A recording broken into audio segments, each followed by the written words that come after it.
Jujur hal yang paling nakal apa yang pernah dilakuin? Apa ya? Oh nggak apa-apa ya di sini gitu. Terus kayak mari kita coba. Tapi ibu saya tidak tahu. Sekarang akan tahu. Maafin Bu. Nenek punya pengalaman pacaran toksik gak? Rasanya diselingkuhin di depan mata tuh kayak kaget. Jadi udahan aja.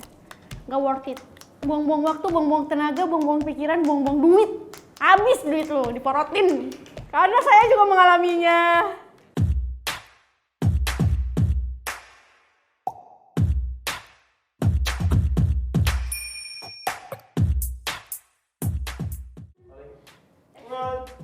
Halo teman-teman, jadi hari ini Neneng mau jawabin pertanyaan dari kalian. Buat yang nggak tahu lo sebenarnya lo itu adalah stand up comedian dong. Malah kalau pesulap kan saya tidak di sini. Saya menyulap begitu dan bukan penyanyi dangdut juga, jadi saya stand up comedian. Terus Neneng dari Garut, ya paling itu sih komika, ya itu aja. Bukan artis bukan, stand up comedian aja. Bukan. Tapi main sinetron. Main, tapi kan kalau artis kan harus yang kayak selebrita gitu-gitu lah, masuk acara-acara gosip kan. Alhamdulillah saya enggak gitu. Teman saya iya. Sebelum terkenal kayak sekarang, dulu Neneng pernah nggak ngayal jadi artis sampai pernah latihan wawancara. Aduh iya lagi. Nggak tahu kenapa Neneng dulu pernah waktu kecil, jadi kayak Neneng tuh kalau misalkan sering nonton acara talk show gitu-gitu kan. Terus kayak Neneng nggak tahu kenapa latihan depan kaca, kayak misalnya ada yang nanya gini, apa sih yang bikin kamu seperti seorang, terus Neneng latihan kayak ibu aku gitu. Iya, sama ekspresi-ekspresinya kayak udah latihan wawancara sejak dini gitu. Jadi sebenarnya tuh kalau misalnya sekarang ada acara talk show atau apa tuh Neneng jadi inget kayak dulu tuh Neneng pernah latihan kayak gini, terus sekarang jadi pekerjaan Neneng gitu sih. Terbiasa ya sekarang ya? Terbiasa ada pertanyaannya. Alhamdulillah, tergantung pertanyaannya. Mari kita ke pertanyaan selanjutnya. Pernah ngalamin culture shock? Shock enggak pas tinggal di Jakarta? Pernah. Kalau misalnya di Garut, di kampung Neneng itu, kalau misalnya mau lewat tuh harus punten, permisi. Nah di Jakarta tuh kayak, kok orang lewat-lewat aja ya gitu. Maksudnya kayak nggak harus punten, terus kayak banyak di sini tuh orangnya lebih open minded, lebih santai, dan maksudnya bukan menyalahkan orang kamu apa gimana, karena mungkin kayak waktu itu tuh pandangan Neneng belum luas, jadi di sini tuh kayak lebih terbuka aja pikiran Neneng, kayak orang tatoan belum tentu nggak bener, terus kayak beda ras, beda agama tuh ternyata ya nggak apa-apa, kerja aja. Karena dulu tuh Neneng masih takut kayak, aduh saya dihasut nggak ya gitu, ternyata enggak. Jadi kayak banyak culture shock-nya tuh kayak ya di sini lebih santai orangnya, lebih gampang buat ketemu orang banyak, lebih pada humble. Kalau misalnya di Garut, di kampung Neneng tuh lebih kayak sopan, terus lebih agak-agak mungkin lebih pendiam, jadi mungkin ngasih jarak dari satu teman ke teman lainnya gitu.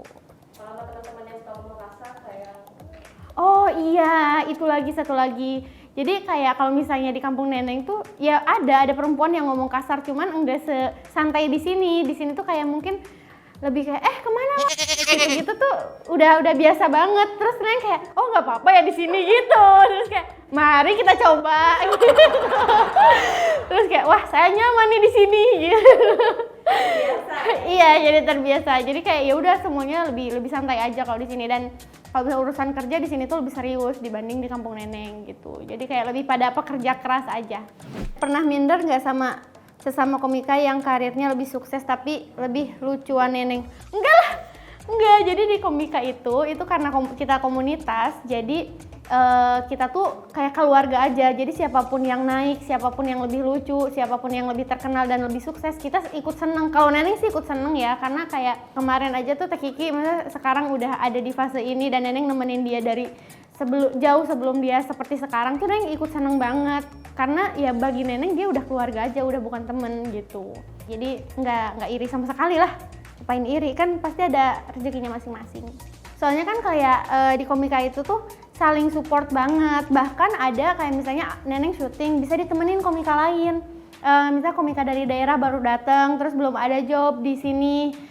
Ya kita bisa apa ya, kayak bisa minta temenin mereka untuk nemenin job kita, sambil mereka juga nyari apa sih relasi, siapa tahu bisa main di situ juga. Kayak misalnya kita ambil contoh dari Bang Marcel. Jadi waktu itu tuh Bang Marcel belum syuting, dia nemenin Bang Ajis Doa Ibu yang komika juga.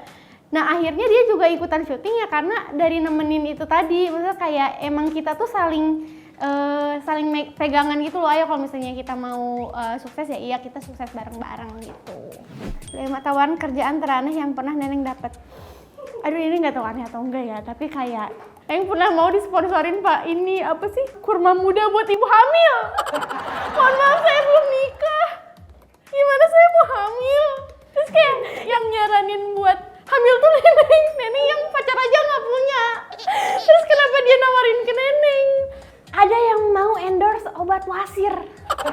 Dan dari mana dia Neneng wasir? Kayak Neneng nggak wasir. Astagfirullah. Gue kayak gimana ya cara mempromosikan itu kayak hai guys, buat kalian yang BAB-nya susah, pakai produk ini. Kan ya gitu, kayak Neneng bingung gitu. Terus ada yang kayak gimana kalau misalnya kerudungnya dibuka gitu-gitu. Terus kayak aduh, kok dia nggak tahu kalau misalnya Neneng tuh kerudungan tuh emang dari kecil Neneng kerudungan gitu. Dia kira tuh kerudungan tuh cuma buat karakter doang gitu. Ada yang kayak gitu juga. Apa pengalaman seru pertama kali main film? Pertama kali main film tuh Neneng main film sama Teh Ayu Ting Ting sama Boy William. Pengalaman paling seru ya ngeliat Ayu Ting Ting secara langsung lah. Biasanya di TV, terus ini kayak wah bening banget, bukan manusia ini mah gitu. Karena kayak mana ya, kok nggak ada korengnya, atau kayak bekas luka tuh nggak ada. Terus kayak dan wangi banget. Terus kayak oh emang artis tuh gini ya gitu. Jadi kayak lebih ke amazed aja, kayak selama ini Neng nontonin Alamat Palsu tuh di TV. Ini ketemu langsung, terus satu frame langsung, kayak nggak nyangka aja sih waktu itu. Terus Teh Ayu juga orangnya yang baik banget, parah. Sampai kayak dia yang nge-follow Instagram Neneng duluan. Terima kasih banyak Teh Ayu gitu. Jadi ya itu sih seru-seru, bisa kenal orang baru. Jadi komika itu banyak duitnya ya, karena bayarannya per menit. Berapa bayaran termahal Neneng? Tergantung siapa dulu yang disewa dan kerja di mana dulu dong. Kalau misalnya off air itu biasanya emang lebih besar bayarannya. Neneng juga bayaran besar atau kecil itu kan relatif. Buat Neneng besar, tapi mungkin buat yang lain biasa aja. Buat Neneng kecil, buat yang lain mungkin besar gitu. Bayaran termahal ya 2 digit lah ya. Enggak, iya 10 menit, 7, 10 gitu. Maksudnya kayak tergantung, misalnya kayak kita juga kerja kan nggak kayak orang kantor yang ada tiap bulan. Kadang ada, kadang nggak ada banget gitu. Jadi kayak kalau misalnya mau ada terus ya undang saya lagi gitu. Terus apa hal yang paling membahagiakan dalam karir Neneng? Hal yang paling membanggakan kemarin Neneng main film Yuni itu Neneng sebuah kebanggaan banget sih bisa main film Imperfect juga. Terus kayak di series Imperfect juga Neneng main di series Imperfect. Tapi yang paling Neneng banggakan ya untuk saat ini sih Neneng main di film Yuni, karena di film itu Neneng banyak belajar. Itu film festival yang baru kali itu juga Neneng main di situ dan menang di Toronto. Terus jadi salah satu film yang ditunjuk Indonesia buat perwakilan ke Oscar. Kayak ya itu satu kebanggaan karena menang di banyak festival film lainnya juga sih. Terus banyak belajar dari situ, pengalaman baru, terus bahasa baru karena treatment filmnya juga beda. Ya dan yang pasti jadi 4 besar di ajang kompetisi stand up. Dan belum nikah di umur 24. Itu juga yang saya banggakan karena susah. Tidak ada, karena susah hidup di kampung saya, harus nikah terus, tapi saya bisa melewatinya. Mantap. Apa hasil kerja keras yang paling Neneng banggakan? Bisa bikinin orang tua rumah, ya bisa beli HP puluhan juta. Apalagi yang paling Neneng banggakan sih itu, maksudnya ngebahagiain orang tua Neneng dengan cara Neneng, dengan ngasih tempat tinggal yang lebih layak aja. Terus tergantung sama siapa jajannya. Kalau samanya gitu. Tapi kalau misalnya jajan ya udah jajan aja. Toh Neneng tuh sebenarnya jajan nggak jajan-jajan banget, Neneng tuh kecanduan Indomie kan. Jadi kayak tiap hari saya makan Indomie, tapi ibu saya tidak tahu. Sekarang akan tahu. Maafin Bu, gitu. Jadi kayak Neneng juga jajan ya biasa aja sih kalau jajan.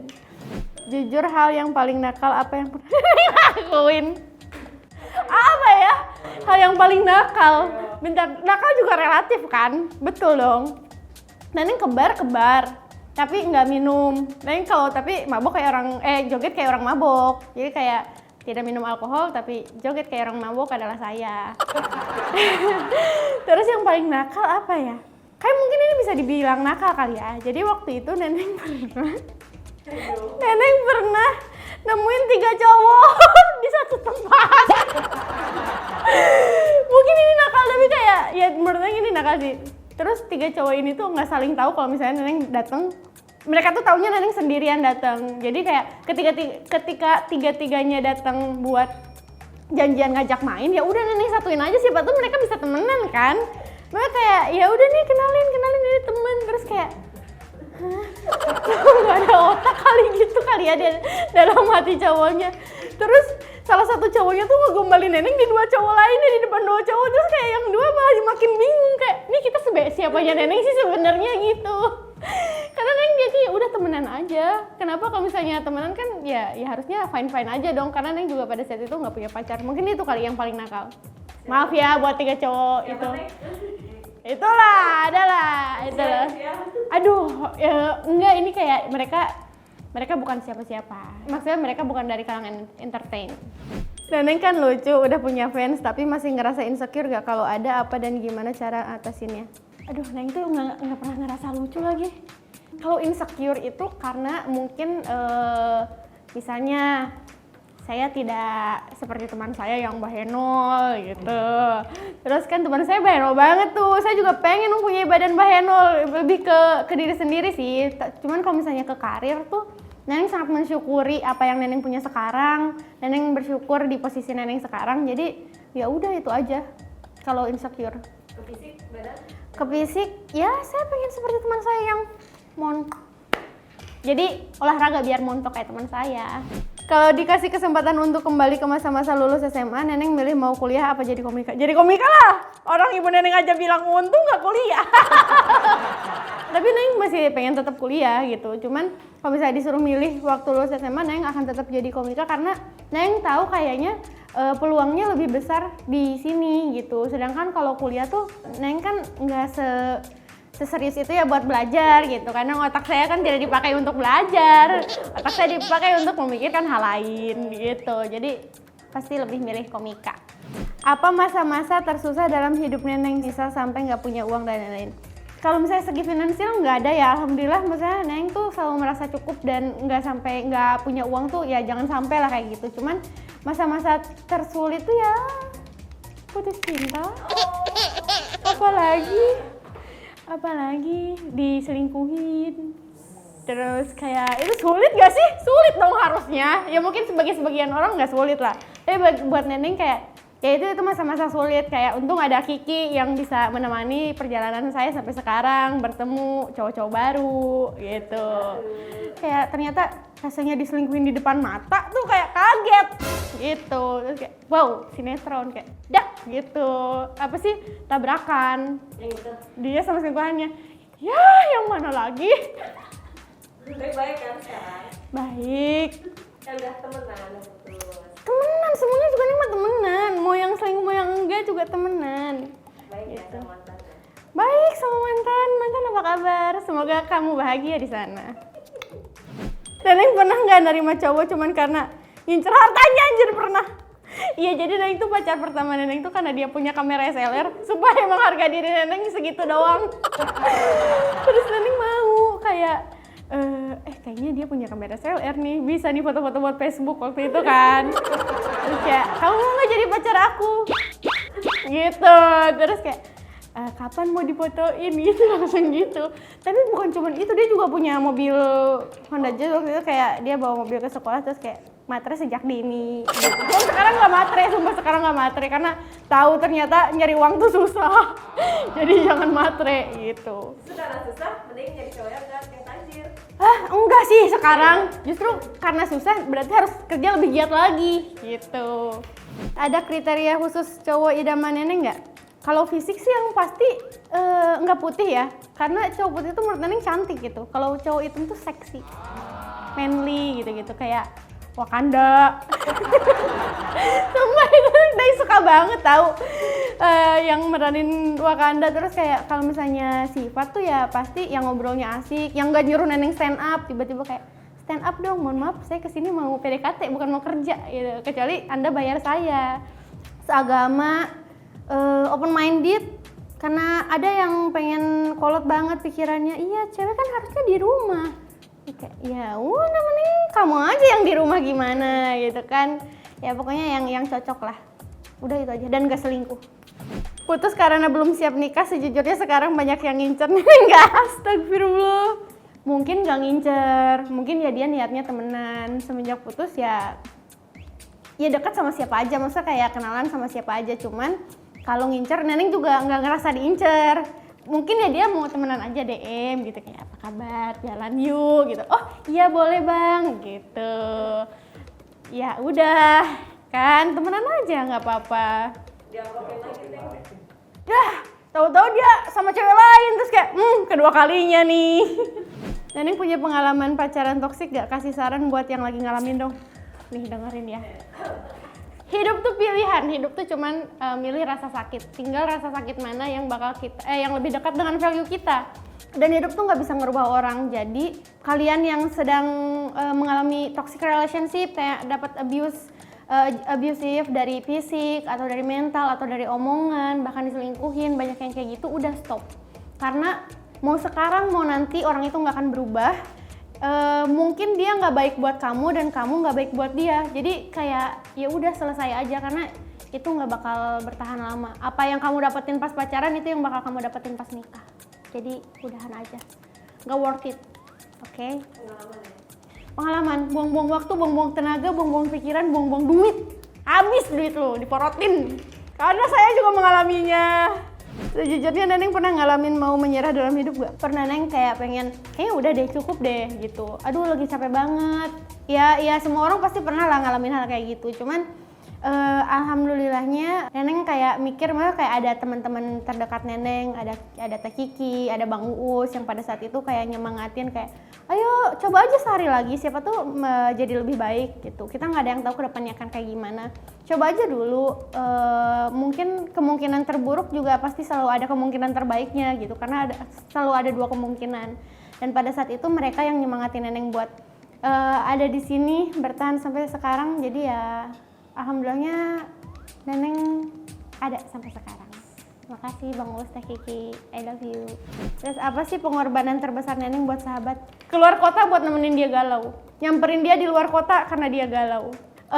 Neneng sama Teh Kiki tuh dekat banget, dan ketika dia galau tuh kayak dia bisa yang kayak, gua galau, di mana? Terus kan dia nangis-nangis, gua lagi galau nih. Lo di mana? Gua di Bandung. Oh ya udah, gua samperin. Jadi Neneng ke Bandung hari itu juga. Terus kayak, gue lagi galau keluar kota yuk, ayo kemana? Ke Surabaya, ayo. Surabaya saat itu juga. Bang Kiki, Anda bikin saya boros. Itu sih paling pengorbanan terbesar kayaknya. Ngalah ya udah. Kalau misalnya itu yang bikin dia merasa hidup, ya udah. Nggak maksa apa-apa. Tapi kalau Kiki ke kamu gimana? Kiki juga gitu. Jadi pada saat itu Neng juga lagi galau, lagi di Jogja. Terus dia nyamperin ke Jogja. Emang bodoh dua wanita ini, kan bisa ya nunggu ke Jakarta dulu atau bisa by phone, nggak bisa, emang nggak bisa ditahan. Kayak pokoknya hari ini gue harus langsung curhat ke Neneng gitu, dan nggak ada yang bisa Neneng tutup-tutupin dari dia pun sebaliknya gitu. Selalu ada yang pengen Neneng ceritain gitu. Apa sih makna Kiki Saputri buat Neneng? Aduh, dia berharga banget lah. Yang bikin Neneng bertahan hidup selain ibu Neneng sendiri itu ya dia, itu pertama. Neneng tuh gak pernah takut apa-apa, tapi Neneng takut kalau Neneng tuh punya masalah sama Kiki. Karena Neneng gak tahu gimana caranya ngelewatin semuanya sendiri tanpa Kiki pun itu sebenarnya gak boleh. Cuman adanya Kiki tuh Neneng bersyukur banget Neneng bisa ketemu dia. Pun sebaliknya, kita tiap hari ketemu. Banyak hal yang udah pernah Neneng lewati sama dia, nangisnya, senengnya, 5 tahun kita sama-sama ngelewatin banyak hal, ngelewatin banyak kota. Sampai kayak ketika dia mau nikah, kayaknya Neneng juga akan nikah karena Neneng udah gak punya temen. Setakut itu sih Neneng kehilangan dia. Jadi dia berharga banget lah. Buat Teh Kiki ya semangat aja. Terus yakin sama pilihan yang sekarang. Karena saya tahu masalah hidup Anda adalah asmara dan hidup saya juga begitu. Jadi makasih udah mau jadi temen Neneng, makasih udah nemenin Neneng selama 5 tahun ini, dari umur Neneng belasan sampai sekarang, dari Neneng ngerayain ulang tahun dia yang ke-25 sampai maju ke-29. Kayak 5 tahun banyak banget yang udah pernah kita lewatin. Makasih banyak udah mau jadi temen yang selalu ada kapanpun Neneng butuh. Makasih banyak udah mau ngalah sama semua ego Neneng. Makasih udah ngedengerin semua cerita Neneng. I love you. Kemarin putus karena belum siap nikah, karena Kiki belum nikah. Enggak, karena pertama tuh emang Neneng belum siap nikah. Ya udah deh, kayaknya ini hubungan nggak bisa dilanjutin lagi. Cuman kalau misalnya sekarang disuruh nikah, Kiki aja belum nikah, kenapa Neneng harus nikah juga? Kecuali Kiki udah nikah, kayak iya ya dia udah nikah ya. Terus gue ngapain nih gitu? Pasti kayak oh ya udah deh, Neneng juga nikah gitu. Itu dia jawaban Neneng atas pertanyaan-pertanyaan kalian. Tontonin terus kontennya Yakin Tahu di Trans 7 dan jangan lupa di subscribe juga channelnya dan follow juga Instagram Neneng @nenengrismaulandari. Dadah!